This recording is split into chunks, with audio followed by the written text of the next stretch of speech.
नीलाचलनिवासाय नित्याय परमात्मने बलभद्र सुभद्राभ्यां जगन्नाथाय ते नमः। হরে কৃষ্ণা। আমার সকল বন্ধুদেরকে জানাই শুভ রথযাত্রার অভিনন্দন।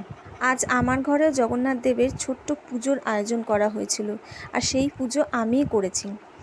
আমি সকালবেলায় স্নান সেরে শুদ্ধ বস্ত্র পরে জগন্নাথ দেব, সুভদ্রা মহারানী এবং বলভদ্রকে গঙ্গা জলে স্নান করিয়ে তাদেরকে খুব সুন্দর করে রং করেছি এবং খুব সুন্দর করে সাজিয়েছি তাদেরকে, এবং তাদের প্রিয় খাজা, পাঁপড় ভাজা, মিষ্টি, ফলমূল ইত্যাদি দিয়ে পুজো করেছি।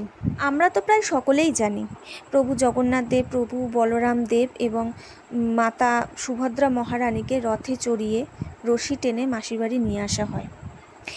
কিন্তু এই রথের পিছনে কিছু অজানা যে কাহিনী রয়েছে সেই সম্পর্কে কি আমরা জানি? না, সেই সম্পর্কে কিন্তু অনেকেই জানেন না। রথের সেই অজানা কাহিনী আজ আমি আপনাদেরকে শোনাবো। আমি যতটুকু জানি ততটুকুই আমি আপনাদেরকে আজ শোনাবো। আমরা সকলেই জানি পুরীতে জগন্নাথ দেব, বলরাম দেব এবং সুভদ্রা দেবীকে আলাদা আলাদা রথে চড়ানো হয়। জগন্নাথ দেবের রথের নাম হলো নন্দী ঘোষ বা গরুড় ধ্বজ। জগন্নাথ দেবের রথের চাকা হলো 16টি। জগন্নাথ দেবের রথকে যে রশি অর্থাৎ দড়ি দিয়ে টানা হয়, সেই দড়ির নাম কি জানেন? আমরা তো শুধু সাধারণ দড়ি অবস্থায় দেখি, কিন্তু তারও একটি মাহাত্ম্য আছে। সেই দড়ির নাম হলো শঙ্খচূড়, শঙ্খচূড় নাগিনী। এবং জগন্নাথ দেবের রথের ধ্বজার নাম হলো ত্রৈলোক্য মোহিনী। প্রভু বলভদ্র অর্থাৎ প্রভু বলরামের রথের নাম হলো তালুধ্বজ। ওনার রথের চাকা হলো 14টি এবং ওনার রথ যে রশি দিয়ে টানা হয় তার নাম হলো বাসুকী নাগ। এবং প্রভু বলভদ্রের রথের ধ্বজার নাম হলো উন্নানী। এবার আসি সুভদ্রা দেবীর রথের নাম। সুভদ্রা দেবীর রথের নাম হলো দর্পদলন বা পদ্মধ্বজ। ওনার রথের চাকা হলো 12টি। ওনার রথ যে রশি দিয়ে টানা হয় তার নাম হলো স্বর্ণচূড় নাগ।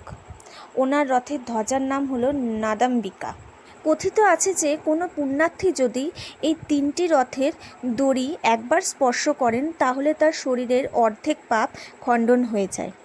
বলা হয়ে থাকে যে শঙ্খচূড়, স্বর্ণচূড় এবং বাসুকী নাগের কৃপা লাভ হয়। জানেন পুরীর রথ কয়টি কাঠ দিয়ে তৈরি?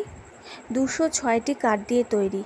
তেমনি আমাদের দেহ কিন্তু 206টি হাড় দিয়ে গঠিত হয়েছে। এই হলো জগন্নাথ দেবের রথের মাহাত্ম্য কথা।